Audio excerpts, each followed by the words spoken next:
सोचो जरा, आपने एग्जाम के हर स्टेज पार किए, प्री क्लियर किया, मेंस लिखा, इंटरव्यू फेस किया और सब कुछ ठीक होने के बाद भी सिर्फ कुछ मार्क्स की वजह से आपको फाइनल मेरिट में जगह नहीं मिली। मतलब डिजर्विंग तो आप थे, लेकिन सिस्टम ने आपको मेरिट आउट कहकर साइड कर दिया। ये सिर्फ यूपीएससी एस्पिरेंट्स का नहीं, बल्कि एसएसबी क्लियर करके डिफेंस ज्वाइन करने वालों का भी दर्द है, जो अपने 5 दिन तक हर टेस्ट क्लियर करते हैं, स्क्रीनिंग, जीटीओ, इंटरव्यू सब कुछ क्रैक कर लेते हैं, लेकिन फिर आखिर में रिजल्ट आता है मेरिट आउट और तब लगता है क्या ये सारी मेहनत बेकार गई। लेकिन क्या हो अगर इस सिचुएशन के बाद भी आपको एक गवर्नमेंट या प्राइवेट जॉब मिल जाए? जी हाँ, सरकार अब कुछ ऐसा ही सोच रही है, जहाँ जो कैंडिडेट सिलेक्शन प्रोसेस के हर स्टेज को क्लियर कर चुके हैं उसके लिए नए जॉब एवेन्यूज ओपन किए जाएंगे। तो क्या ये सिस्टम डिजर्विंग स्टूडेंट्स को एक फेयर चांस देगा? मैं हूँ अंकित कौशिक और आज की वीडियो में हम इसी नए प्रपोजल की डिटेल में बात करेंगे और देखेंगे कि कैसे यूपीएससी और एसएसबी जैसे एग्जाम क्लियर करने के बाद भी आपको एक नई जॉब अपॉर्चुनिटी मिल सकती है। तो वीडियो को लास्ट तक जरूर देखें। तो चलिए सबसे पहले समझते हैं कि ये सिस्टम एग्जैक्टली क्या है। यूपीएससी ने एक नया इनिशिएटिव लॉन्च किया है जिसका नाम है प्रतिभा सेतु। इससे पहले ये इनिशिएटिव पब्लिक डिस्क्लोजर स्कीम यानी पीडीएस के नाम से जाना जाता था, लेकिन अब इसे और भी ज्यादा स्ट्रक्चर्ड और एक्सेसिबल बनाया गया है,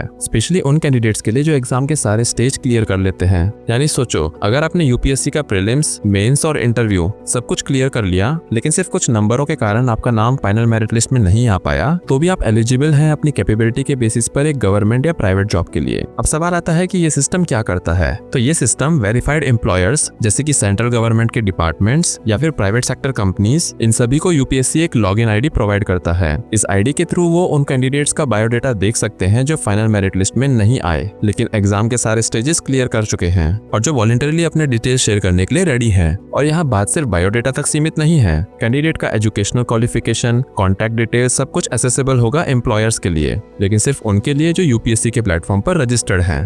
अब तक यूपीएससी के पास 10,000 प्लस ऐसे कैंडिडेट्स का डेटा है जो civil services, forest services, engineering services, combined defence services, CAPF, IES, ISS और मेडिकल सर्विसेज जैसे एग्जाम क्लियर कर चुके हैं। अब इन्हीं में से किसी को डायरेक्टली रिक्रूट किया जा सकता है, बिना नए एग्जाम के, बिना नए प्रोसेस के, क्योंकि इनका टैलेंट और कैपेबिलिटी तो ऑलरेडी प्रूव हो चुका है। ये सिस्टम कैंडिडेट के लिए एक सेकंड चांस नहीं, बल्कि एक डिजर्विंग रिवॉर्ड है और एम्प्लॉयर्स के लिए एक रेयर मौका, जहाँ उन्हें मिलता है देश के सबसे कॉम्पिटिटिव एग्जाम से निकला बेस्ट टैलेंट, बिना पूरे सिलेक्शन साइकिल को दोबारा रिपीट किए। और इस सिस्टम की सबसे अच्छी बात यह है कि ये वॉलंटरी है। कैंडिडेट्स अगर चाहे तो ही अपनी डिटेल्स शेयर करेगा और जो भी ऑर्गेनाइजेशन इंटरेस्टेड हो वो इस पोर्टल पे रजिस्टर करके असेस कर सकती है। और इसी मॉडल से मिलता जुलता एक और प्रपोजल कुछ साल पहले इंडियन आर्मी के लेवल पर भी डिस्कस हुआ था। इंडियन आर्मी ने एक प्रपोजल रखा था जिसमें कहा गया था कि अगर कोई कैंडिडेट एसएसबी क्लियर कर लेता है तो उसको डायरेक्टली जूनियर कमीशन ऑफिसर यानी जेसीओ के रूप में रिक्रूट किया जा सकता है। ये प्रपोजल इंडिया के नियरली 14,000 ऑफिसर शॉर्टेज को एड्रेस करने के लिए डिजाइन किया गया था। इसके तहत कैंडिडेट पहले यूपीएससी रिटन एग्जामिनेशन, फिर एसएसबी इंटरव्यू और मेडिकल एग्जामिनेशन क्लियर करता।